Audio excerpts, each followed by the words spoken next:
ఎన్నికల సమయంలో ఒక్కొక్క రాజకీయ పార్టీ ఒక్కొక్క వ్యూహాన్ని నమ్ముకొని ఎన్నికలకు వెళ్తూ ఉంటుంది. 2019లో జగన్మోహన్ రెడ్డి ఆ రెండు వ్యూహాలతోనే ప్రజల్లోకి వెళ్ళి సక్సెస్ అయిన నేపథ్యంలో రానున్నటువంటి ఎన్నికల్లో జగన్మోహన్ రెడ్డి ఆ మూడు వ్యూహాలతో ప్రజల్లోకి వెళ్ళబోతున్నాడు అంటూ కూడా ఒక వార్త ఇప్పుడు సోషల్ మీడియాలో చక్కర్లు కొడుతున్న నేపథ్యంలో అసలు ఆ మూడు వ్యూహాలేంటి, ఆ వ్యూహాలు మళ్ళీ జగన్మోహన్ రెడ్డిని అధికారంలోకి తీసుకొస్తాయా, లేదంటే ఆ మూడు వ్యూహాల వల్లే జగన్మోహన్ రెడ్డి అధికారంలోంచి దిగిపోయే పరిస్థితులు ఉంటాయా అనే అంశానికి సంబంధించి మనతో మాట్లాడేందుకు ప్రముఖ రాజకీయ విశ్లేషకులు, ప్రముఖ సీనియర్ జర్నలిస్ట్ సిఎస్ రావు గారు మనతో ఉన్నారు. సార్తో మాట్లాడదాం.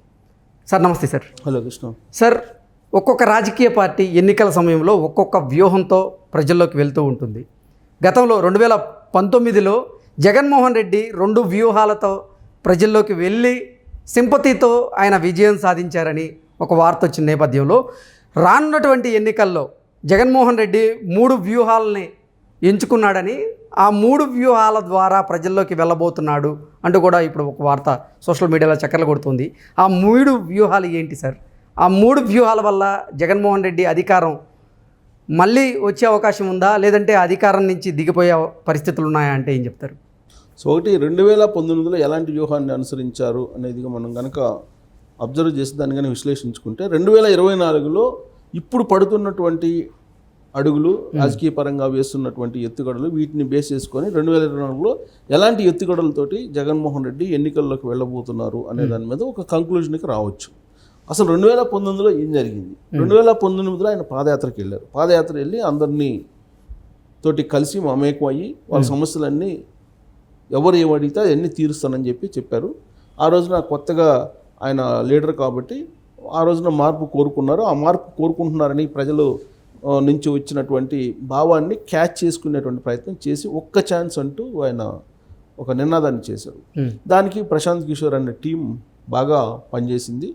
గ్రౌండ్ లెవెల్లో ప్రశాంత్ కిషోర్ టీం వేసినటువంటి వ్యూహాలు అటన్నిటి కూడా ఫలించాయి. దానికి తగ్గట్టు 151 సీట్లు రావడానికి కారణం ఏంటంటే అధికారంలో ఉన్నటువంటి ఆ రోజు ప్రభుత్వాన్ని బదనాం చేయాలి అని అంటే రెండు వ్యూహాలని రచించారు. ఒకటి కోడికత్తి, రెండు గొడ్డలి.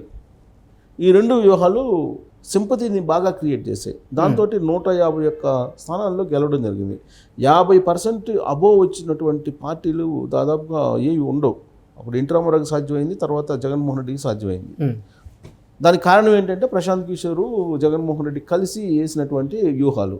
అంటే ఏం పని చేసినాయి, ఎలాంటి వ్యూహాలతో వెళ్ళారంటే ఒకవైపు ఏమో సింపతి గెయిన్ చేసేటువంటి వ్యూహాలను రచించారు, ఇంకొక వైపు ఏమో ప్రజలతోటి మమేకమయ్యి ఒక్క ఛాన్స్ అనేటువంటి ఒక నినాదంతో వెళ్ళి ప్రజల యొక్క అభిమానాన్ని చూరగొన్నాడు. ఒక్క ఛాన్స్ ఇవ్వండి ప్లీజ్, నన్ను చూడండి ఒకసారి అని చెప్పి బతిలాడుకున్నాను. సో అప్పుడు జనరల్గా ఒక రిక్వెస్ట్ చేసినప్పుడు ఒకసారి ఆలోచిస్తారు పబ్లిక్. ప్లస్ ఇంటికి వచ్చి, మీ ఊరికి వచ్చి మిమ్మల్ని పలకరించి, మిమ్మల్ని ముద్దాడి, మిమ్మల్ని తాకి, మీ మీద చెయ్యేసి ఇన్ని రకాలుగా ప్రయత్నాలు చేసినప్పుడు సహజంగా ఆలోచిస్తారు. సరే ఒక్క ఛాన్స్ అంటున్నారు కదా అని చెప్పి ఇద్దాము అనుకునేటువంటి భావన కలిగినప్పుడు వెంటనే ఈ కోడికత్తి, తర్వాత గొడ్డలి పోటు ఇవన్నీ కూడా బయటకు వచ్చాయి. దాంతో అప్పటి వరకు ఆలోచించినటువంటి వాళ్ళు ఒకసారి ఇద్దామా వద్దా అని ఆలోచనలో కొంచెం సందిగ్ధం ఉన్నటువంటి వాళ్ళు కోడికత్తి అలాగే గొడ్డలతోటి షిఫ్ట్ అయిపోయారు. ఓకే, షిఫ్ట్ అయిపోయి ఆయన్ని గెలిపించడం జరిగింది. ఇవి 2019లో జగన్మోహన్ రెడ్డి రచించినటువంటి వ్యూహాలుగా మనం చెప్పుకోవచ్చు వీటిని. ఇక ఆయన ప్రకటించినటువంటి సరే సంక్షేమ పథకాలు అవన్నీ అన్ని పార్టీలు ప్రకటిస్తాయి. జగన్మోహన్ రెడ్డి నేను పెన్షన్ ఇస్తానన్నాడు. ఆ రోజున పెన్షన్ చంద్రబాబు నాయుడు కూడా ఇస్తానన్నాడు. నేను గెలిస్తే 4,000 ఇస్తానన్నాడు.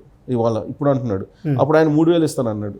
సో ఆయన చంద్రబాబు నాయుడు అధికారంలోకి వచ్చినట్టయితే మొదటి సంవత్సరం నుంచే 3,000 వచ్చేది పెన్షన్. ఇప్పుడు జగన్ 250 రూపాయలు పెంచుకుంటూ వెళ్తే ఇప్పుడు చేశాడు 3,000 రూపాయలు. సరే ఆ ప్రభుత్వ పథకాలు, సంక్షేమాలు ఇవన్నీ కూడా అన్ని పార్టీలు ప్రకటించేవే. వాటికన్నా కూడా నేను చెప్పినటువంటి వ్యూహాలు ఎక్కువగా ఆ ఎన్నికల్లో బాగా ఇన్ఫ్లుయెన్స్ చేసినాయి. ఇక వీటిని బేస్ చేసుకుంటే 24 ఎన్నికల్లో ఎలా వెళ్తారు జగన్మోహన్ రెడ్డి అనే దాని మీద మనం ఒక అభిప్రాయానికి రావచ్చు. ఎందుకంటే బేస్ మట్టం కడితేనే పైన బిల్డింగ్ ఎలా ఉంటుందని చెప్పి మనం అంచనా వేయచ్చు. బేస్మెంట్ డిజైన్ పెట్టాను కదా, పైన బిల్డింగ్ ఎలా ఉంటుంది అనేది మనం అంచనా వేసుకోవచ్చు. అలాగే 2019లో ఆయన వేసిన వ్యూహాలను బేస్ చేసుకుని ఇప్పుడు 2024లో ఏ విధంగా వెళ్ళబోతున్నారు అనేది ఒక విశ్లేషణ కనుక చేసుకుంటే, ఇప్పుడు తాజాగా జరుగుతున్నటువంటి పరిణామాలను కనుక మనం చూస్తే కనుక ప్రత్యర్థుల్ని భయపెట్టడం, అంటే దొమ్మిలు చేయటం, పార్టీ ఆఫీసుల మీద దాడులు చేయటం, పత్రికా ఆఫీసుల మీద దాడులు చేయటం, లేదా ప్రత్యర్థుల మీద కేసులు పెట్టడం, తర్వాత ప్రత్యర్థులు యాక్టివ్గా ఉన్నటువంటి వాళ్ళ మీద బైండ్ ఓవర్ కేసులు పెట్టించడం, ఎలక్షన్కి రాకుండా చేయటం, వీటిని దుమ్మి అంటారు. దోపిడీ అనే ఎలా అంటే, ఒకవేళ మీరు కనుక ఓటు వేయకపోతే తాయిలాలు ఇవ్వాలంటే ఏంటి, దోపిడీ చేయాలి ఎక్కడో దగ్గర నుంచి. సో దోపిడీ చేశారు ఆల్రెడీ ఇసుక రూపంలో, తర్వాత లిక్కర్ రూపంలో అనేక రకాలుగా అవినీతికి పాల్పడ్డారని చెప్పేసి జగన్మోహన్ రెడ్డి ఒప్పుకున్నాడు. వాళ్ళ ఎమ్మెల్యేల మీద గ్రాఫ్ పడిపోయింది, మీరు ప్రజల్లోకి వెళ్ళలేదు, మీరు అవినీతికి పాల్పడ్డారని ఆయనే చెప్పాడు కదా. సో కాబట్టి దోపిడీ చేసినటువంటి సొమ్ముని మళ్ళా తాయిలాల రూపంలో ప్రకటించి ఇచ్చి గెలవాలి అనేది ఒకటి. దానికి సంబంధించి ఆల్రెడీ వాలంటీర్లకు ఇప్పటికే ఒక రోడ్ మ్యాప్ ఇచ్చేసాడు ఆయన, ఎలా దోపిడీ చేసిన సొమ్ముని ఓటర్ల దగ్గరికి ఎలా పంపించేసి మళ్ళా ఓటు వేయించుకోవాలి అనేది. తర్వాత బేడీలు అంటే ఎవరైనా ఎదురు తిరిగితే ఇమీడియట్గా వాళ్ళని అరెస్ట్ చేయించేసి లోపల వేయటం, భయపెట్టడం. ఇది దోపిడీలు, బేడీలు. ఓకే, ఈ వ్యూహం ఈసారి రచించారు. బేడీలు వేయటం చాలా ఈజీగా మారిపోయింది. ఇప్పుడు ఎవరైనా ప్రశ్నించిన వాళ్ళని బేడీలు వేయటం, ప్రశ్నిస్తే వాళ్ళని తీసుకెళ్లి పోలీసుల చేత అన్అఫిషియల్గా ఏం చేయాలనో అది చేయటం. రఘురామకృష్ణరాజు చెప్పారు ఆల్రెడీ ఏ విధంగా చేస్తారు ఆంధ్రప్రదేశ్లో ఉండేటువంటి పోలీసులు అని చెప్పి. ఇదే విషయం నేను ఈ మధ్యకాలంలో ఆంధ్రప్రదేశ్లో ప్రయాణించినప్పుడు ఆ ప్రయాణం సందర్భంగా నాకు ఎదురైనటువంటి 2-3 సంఘటనలు గమనిస్తే అక్కడ ఉండేటువంటి పబ్లిక్ చెప్పింది ఇదే, దోపిడీ, బేడీలు. ఈ దోపిడీ, బేడీల వల్ల రానున్న ఎన్నికల్లో జగన్మోహన్ రెడ్డి మళ్ళీ అధికారంలోకి రాగలడా అంటే ఏం చెప్తారు సార్ మరి? అందుకే అప్పుడేమో సింపతితోటి రాగలిగారు, ఇప్పుడు ఆ సింపతి మళ్ళీ వచ్చే అవకాశం లేదు. అందుకని వీటిని ఎంచుకున్నాడు. అంటే ఓటర్స్ని ప్రలోభ పెట్టడం, సామదాన భేద దండోపాయాలు, వీటిని నమ్ముకొని వీటిని ఉపయోగించేసి గెలవాలి అనేటువంటి ప్రయత్నం చేస్తున్నారు. సింపతి అనే దానికి డోర్స్ క్లోజ్ అయిపోయినాయి. గొడ్డలకి క్లోజ్ అయిపోయింది ఆ గొడ్డలి ఎపిసోడ్కి. అలాగే కోడికత్తి లాంటి సంఘటనలకు కూడా ఇంకా నమ్మరు. వాళ్ళు నిజంగా కూడా ఈసారి జగన్మోహన్ రెడ్డి మీద ఎవరైనా దాడి చేసినా, ఆయన చెప్తున్నాడు కదా నాకు థ్రెట్ ఉందని చెప్పి, ఆంధ్రప్రదేశ్ ప్రభుత్వంలో ఉండే నిఘా విభాగం చెప్తుంది కదా జగన్మోహన్ రెడ్డికి థ్రెట్ ఉంది అని చెప్పి. అందుకే ఆయనకి ఈ మధ్యకాలంలో స్పెషల్ సెక్యూరిటీ SSG ఏర్పాటు చేసుకున్నారు. స్పెషల్ సెక్యూరిటీ గ్రూప్ దాన్ని ఏర్పాటు చేసుకున్నారు. ఏర్పాటు చేసిన దాదాపు 300 కోట్లు ఖర్చు పెట్టి ఆయన సెక్యూరిటీ ఏర్పాటు చేసుకున్నారు. ఒకవేళ నిజంగా ఆయన మీద దాడి చేసిన ఇంతకుముందు వచ్చిన సింపతి అయితే రాదు, వచ్చే ఛాన్స్ లేదు.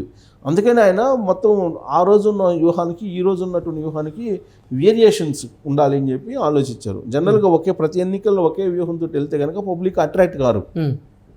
ఈసారి ఆయన కన్విన్స్ చేసేటువంటి పరిస్థితిలో లేడు, పబ్లిక్ని కన్విన్స్ చేసేటువంటి పరిస్థితిలో లేడు. కన్విన్స్ చేయాలనుకున్నా కానీ కన్విన్స్ కావట్లా.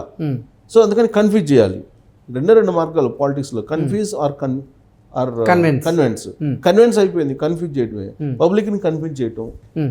ఎలా కన్విన్స్ చేస్తున్నారు? తనకున్నటువంటి మీడియా ద్వారా చేసింది కొంత అయితే కొండంత ప్రచారం చేసుకుంటున్నాడు, గోరంత సహాయం చేసి కొండంత ప్రచారం చేసుకుంటున్నాడు. ఇప్పుడు ఆయన ఏంటి, నేను డబ్బులు ఇచ్చాను అంటున్నాడు. ఆయన సొంత డబ్బు అయితే ఇవ్వలేదు కదా. వెరీ సింపుల్ అండి. ఆంధ్రప్రదేశ్ రాష్ట్రం 12 లక్షల కోట్లు అప్పు అయింది. అదే జగన్మోహన్ రెడ్డి కంపెనీలు భారతీయ సిమెంట్ కానీ, లేదంటే చండూరు పవర్ ప్రాజెక్ట్ కానీ, లేదంటే ఇందిరా టెలివిజన్ కానీ, వీటి యొక్క లాభాలు ఎంత ఉన్నాయి, ఇవి ఎందుకు లాభపడ్డాయి, ఆంధ్రప్రదేశ్ రాష్ట్రం అప్పు ఎందుకు అయింది?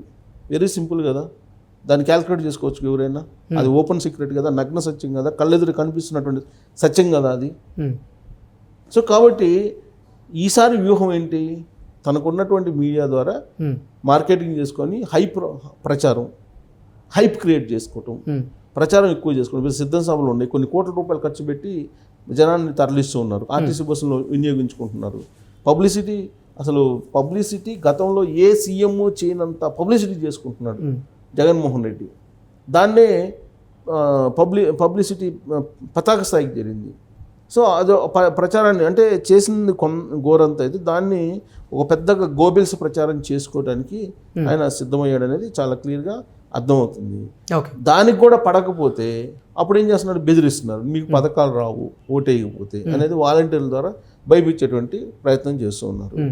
సో అప్పటికి భయపడకపోతే ఏం చేస్తున్నారు, తీసుకెళ్ళి జైల్లో పెట్టండి, కేసులు పెట్టి బైండ్ ఓవర్ కేసులు పెట్టండి అని చెప్తున్నారు. ఓకే. లేదు అది కూడా మాట్లాడకపోతే వాళ్ళ భూములను ఆక్రమిస్తున్నారు. దోపిడీ ఇప్పుడు ప్రైవేట్ వ్యక్తుల భూములు కూడా అనేక చోట్ల దోపిడీ చేసి ఆక్రమించుకుంటున్న పరిస్థితి ఏర్పడింది. కాబట్టి దోపిడీ, బేడీలు ఈ 3 కాన్సెప్ట్ తోటి ఈసారి 2024 వ్యూహంలో భాగంగా వైఎస్ఆర్ కాంగ్రెస్ పార్టీ వెళ్తుంది. సో ఇప్పటికే ఒక ప్యానిక్ సిచ్యువేషన్ని ఆంధ్రప్రదేశ్ వ్యాప్తంగా కూడా క్రియేట్ చేశారు. ప్రతి బూత్కి 15 మందిని సెలెక్ట్ చేశారు.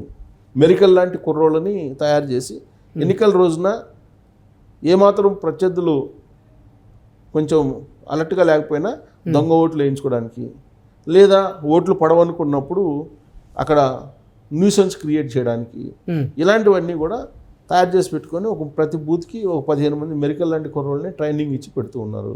ఈ 15 మంది కాకుండా ఇప్పటికే ప్రతి 50 మంది ఓటర్లకి ఒకళ్ళు గృహసారథులను పెట్టారు. ఇది కాకుండా ఆల్రెడీ హాండోరియం ఇస్తూ వాలంటీర్లు ఉన్నారు. వాలంటీర్లు ఆల్రెడీ 50 కుటుంబాలకు ఒక వాలంటీర్ ఉన్నారు. ఇన్ని చెక్స్ పెట్టారు. ఒక ఓటర్ మీద 3 అంచెల నిఘా పెట్టారు. 3 అంచెల నిఘా పెట్టి ఒక ఫస్ట్ అంచెలో దొరకకపోతే రెండో అంచె, రెండో అంచెలో దొరకకపోతే 3వ అంచె, ఇంకెక్కడ పోతారు ఓటరు? కాబట్టి అది దోపిడీ, బేడీలు, అల్టిమేట్ ఏంటి, జైల్లో పంపించడం లేదా పోలీస్ స్టేషన్లో పంపించడం. ఇది వాళ్ళు చేసినటువంటి 2024 వ్యూహం.